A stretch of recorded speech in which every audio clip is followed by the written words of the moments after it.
Hey guys, so today we're chopping corn silage.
So at the end of day one, chopping corn silage, we got one 200-foot bag done here.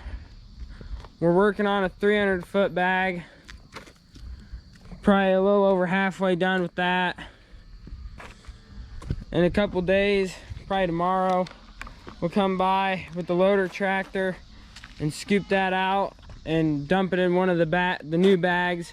And then we'll get boards put on the end of the bag. We'll roll it up and put boards on it because that'll keep all the oxygen out so it can ferment, and then we can feed it.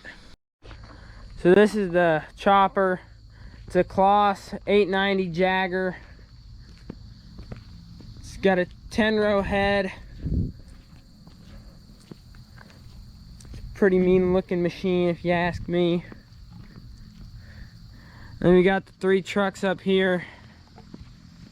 2 of them are the beds dump completely up, the whole bed picks up, and then this center one here has a chain floor in it, so the floor will push the silage out of it.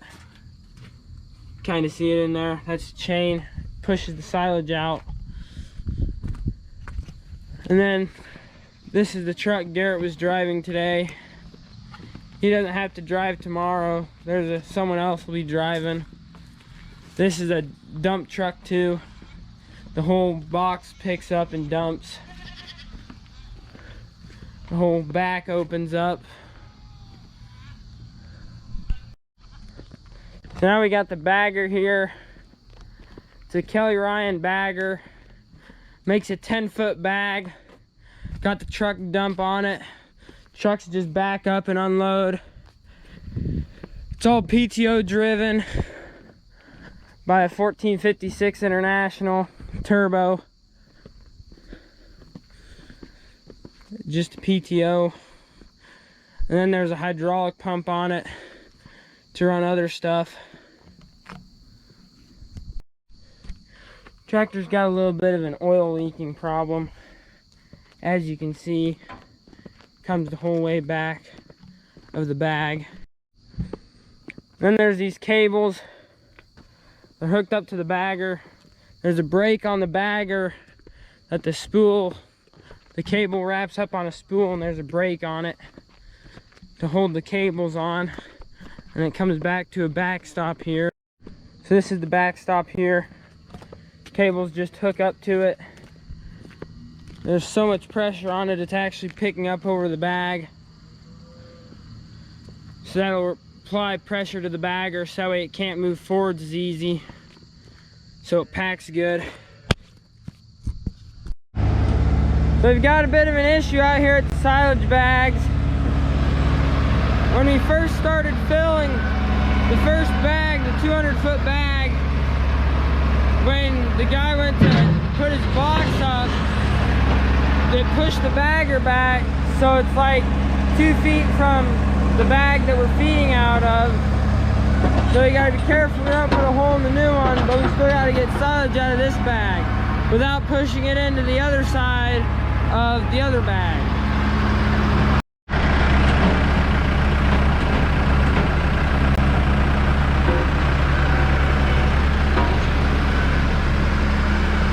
It also doesn't really help that we have calf hutches here, so we gotta watch out so we don't hit those. But as you can see, this is all we've got left of silage from last year. We got about 10-15 feet, then we'll have to start feeding the new stuff. So it'll only have about 7 or 10 days to ferment, which is alright, but it'll still be green and won't be as fermented and good yet.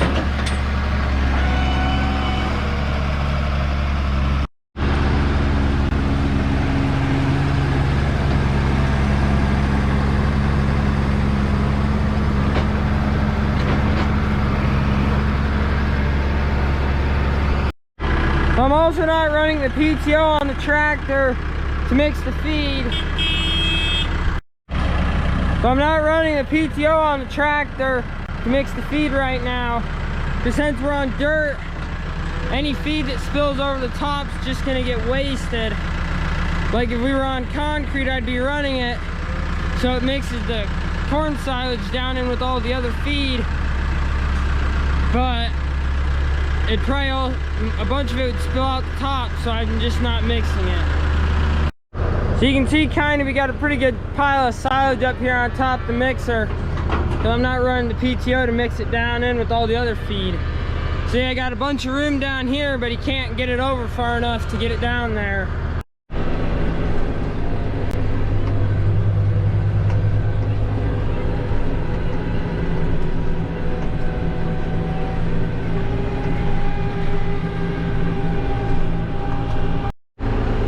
So now I'll start the PTO here. We're back over here by where we feed. That's where the augers are, right up there, under there. So I'll start the PTO now. So it's gonna bog the tractor down pretty good. I'll rev it up about all the way so we're not sitting here all night waiting for it to get mixed down.